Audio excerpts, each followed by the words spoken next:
Olá mais uma vez. Vamos lá, nossa aula 3 e entender como surgiu o BIM, essa tecnologia que hoje em dia nos ajuda tanto, e ver os principais marcos nessa história, né?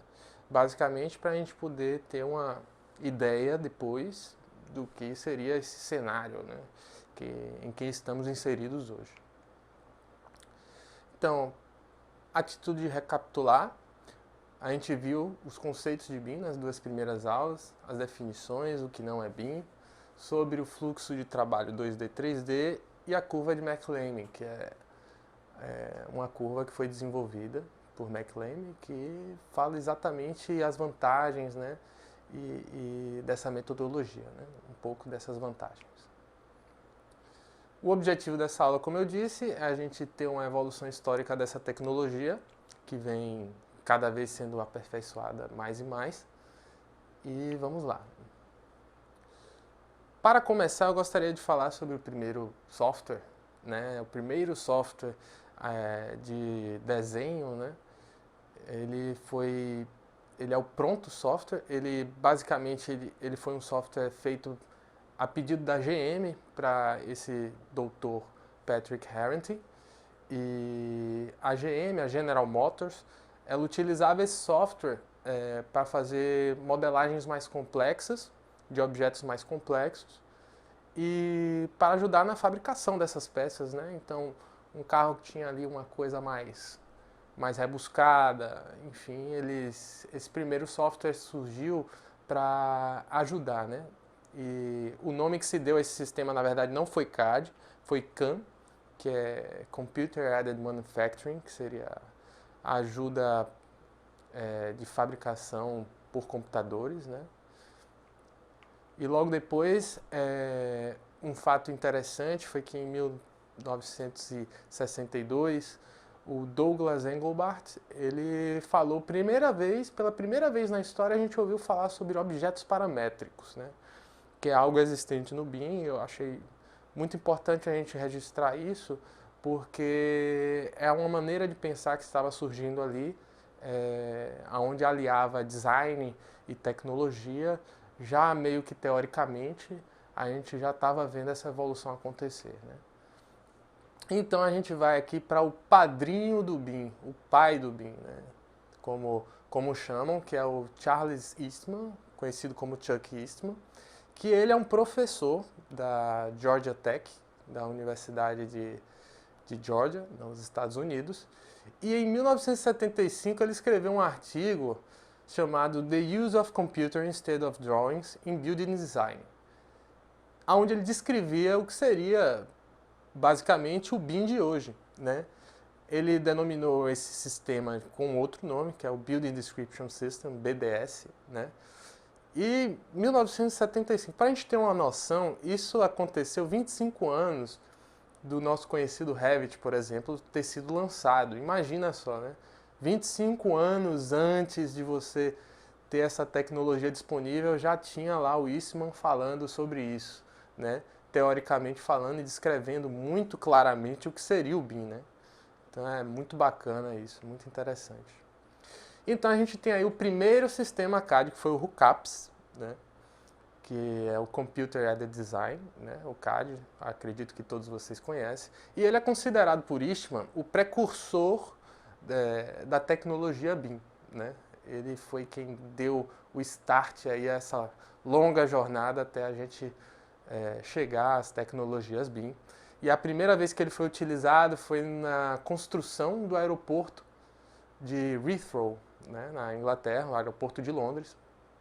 E aí a gente tem até uma imagem mais ou menos do que ele seria, né, aquela coisa meio MS-DOS, tal, bem antiga, né? Então a gente vê aí o surgimento do termo Building Modeling, que foi primeiro feito pelo Robert Eich, né, que também é um grande pesquisador da área do BIM, né? E ele também conseguiu descrever de maneira ainda mais assertiva o que seria um sistema BIM, o que alguns anos depois seria realmente documentado por dois holandeses, professores da Universidade de Delft, na Holanda, que seria o termo Building Information Model. Aí a gente começa a ver o surgimento realmente do BIM, como ele é hoje em dia, né? Bem, o primeiro software BIM, poucas pessoas sabem, mas foi o Pro Engineer. Ele era um software feito para engenheiros, né? Ele não foi desenvolvido com foco para arquitetura. No entanto, ele era um software que já tinha várias potencialidades, como a parametrização de objetos, e ele foi lançado por uma empresa muito conhecida na área de BIM, que foi a Parametric Technology Corporation, que são os mesmos criadores do Revit, inclusive, né? Que mais tarde eles iriam também fazer um Revit, para exatamente atender o que eles não conseguiram atender de primeira, que foram os arquitetos. Então, já que temos um software de engenheiros, então por que não fazer um de arquitetos? Só que, nesse meio tempo, o ArchiCAD surgiu. Então, preenchendo exatamente aquela lacuna que o Pro Engineer não estava preenchendo. Então, o ArchiCAD surgiu exatamente para ser um software BIM e atender aos arquitetos, né? Então, aí a gente tem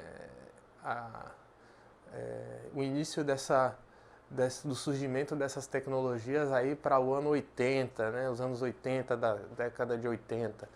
Então, a gente observa que é até velha a tecnologia, não é algo muito novo, né? A gente fala dos anos 80, hoje em dia, estando em 2019, a gente percebe que realmente assim, tem quase 30 anos, né, que essa tecnologia surgiu.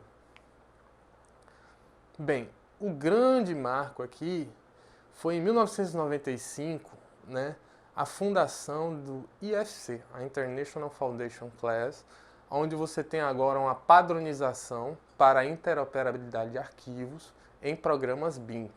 É a criação dos famosos arquivos IFC, né, ou IFC.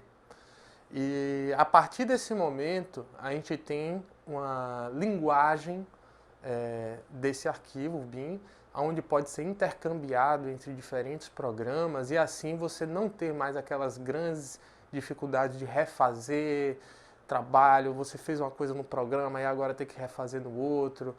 Enfim, agora as coisas começam a andar para um sentido de interoperabilidade, algo como a gente vê hoje em dia, né? Como a gente pode observar hoje em dia, né? Bem, logo depois da criação do IFC, a gente tem o ArchiCAD e começa a trabalhar com interoperabilidade através de arquivos, ainda não é nuvem. Eu até coloquei um slide bem curioso aqui, que a gente tem a versão do ArchiCAD 1.0, olha lá, ArchiCAD 1.0. Então é bem antigo, né? Bem antigo, então o BIM, na verdade, ele é algo muito antigo, só que vem assim evoluindo de uma maneira muito grande, né? E em 2000 a gente tem aí o Revit, que muda completamente o cenário, exatamente por facilitar, né? Por ter uma interface muito mais fácil de você navegar, de trabalhar, e você tem aí a maneira de fazer parametrização de objetos também muito mais lógica, muito mais fácil também de você fazer objetos paramétricos e poder, enfim, trabalhar com seus modelos e no seu projeto, né? E bem, para fechar, a gente tem aí o manifesto paramétrico, né? Sobre o parametricismo. Porque eu coloquei esse slide porque é muito interessante e tem muito a ver, na minha opinião, exatamente por lidar com parametria e porque foi um dos pontos finais, assim, onde a gente vê o arquiteto Patrick Schumacher, que é nada mais nada menos que o diretor do Zaha Hadid Architects, um escritório famosíssimo daqui, enfim, no mundo. Então a gente pode ver que pela primeira vez veio um arquiteto teórico muito famoso de Londres que veio colocar a parametria como um estilo. Nesse manifesto, ele diz que objetos paramétricos podem sim ser um estilo, né? E que a arquitetura paramétrica ela deve se tornar um estilo e que existe um estilo em fazer as coisas de maneira paramétrica, né? E a gente sabe disso, a gente vê que o trabalho, por exemplo, da Zaha Hadid e do escritório dele realmente é algo assim excepcional nesse sentido.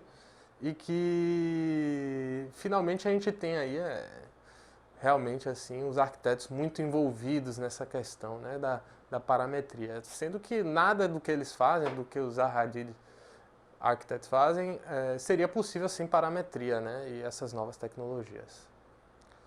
E é isso, ficamos por aqui. Na próxima aula a gente vai saber um pouquinho como é o cenário atual do mercado da construção civil, nossa indústria, né?